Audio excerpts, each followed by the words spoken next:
byizigiro byanje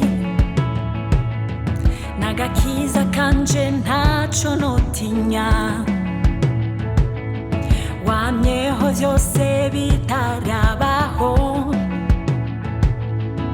washizeho byose kubw'inyungu yanje ngo name mbyibuka